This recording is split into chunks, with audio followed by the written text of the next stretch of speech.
Draconis now. Remember, Alpha Draconis is the shape. The shape of the stars is the Arabic letter L. So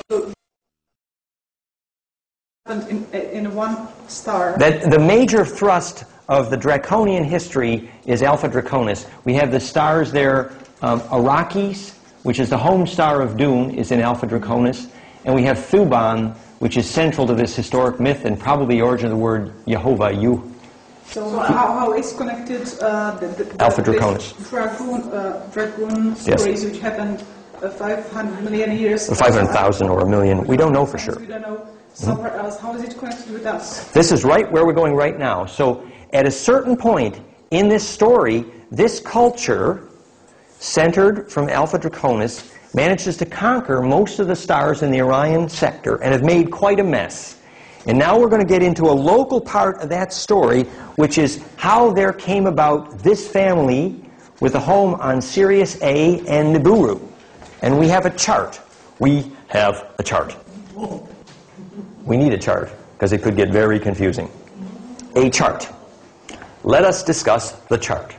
First of all, the source of the chart is Stuart Swerdlow, who had a lot of experiences at Montauk. I know him personally, and I acknowledge his work. Thank you, Stuart. And I agree with much of what he says. Sadly, Stuart comes up with a rather pessimistic view of the possibilities for the human race. I think we could have a more optimistic view if we got this bliss going again. But in any case, Stuart's description of the history, I think, is quite helpful and agrees with much of my own experience, because I personally interviewed and knew the time empath at Montauk about his contact with the Rigelians. Remember, so I've got Rigel and Orion. I just talked about Enki's mother from Rigel and Orion, and I discussed the Rigelians, and I know something about their characteristics, actually. So here's a little bit of the big picture. Now let's just review this. This is a time traveler at Montauk giving us his summary of the galactic history story. Can we just stop it there? Just change.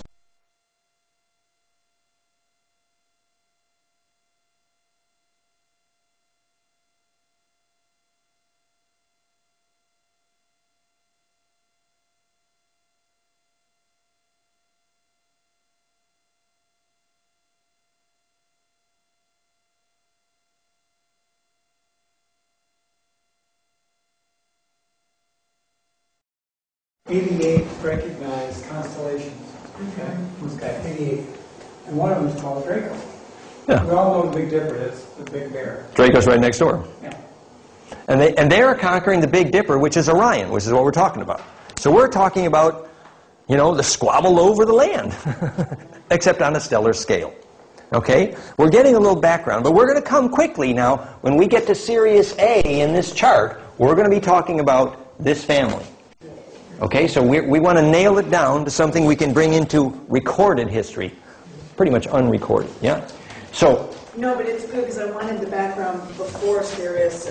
Yes, that's right, and that's right where we want to go, the background. This, as I said... It's interesting you say unrecorded, but there's fragments of it in the Bible, and the Aboriginal people, and the Hopi, and of course the tribe in Africa, and, you know, yes. So it's not... Zulu, yes, good point. Thank you, Roger. This is coming through now in sessions. Yes, and there's the hypnotic history, exactly, mastery into the future and all that work. Excellent, yes, yes. In other words, genetic memory. Wonderful, good. So, the piece that Stuart Swerdlow is helping us piece together from his work on the interventionists, the Rigelians were pretty much controlling a lot of the Montauk time travel experiments when he was sucked in there. And so he's agreeing with this original book, The Prism of Lyra, by Ron Holt's wife, the president of Flower of Life, and good friends, Lisa Royale.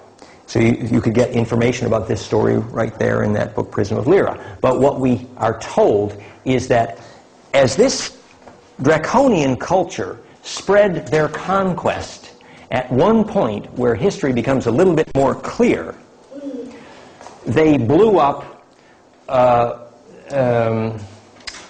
we should back up. there's what they call the Galactic Federation, otherwise known as VincentBridges.com calls these the central core cultures, which are in the business of seeding DNA across stars.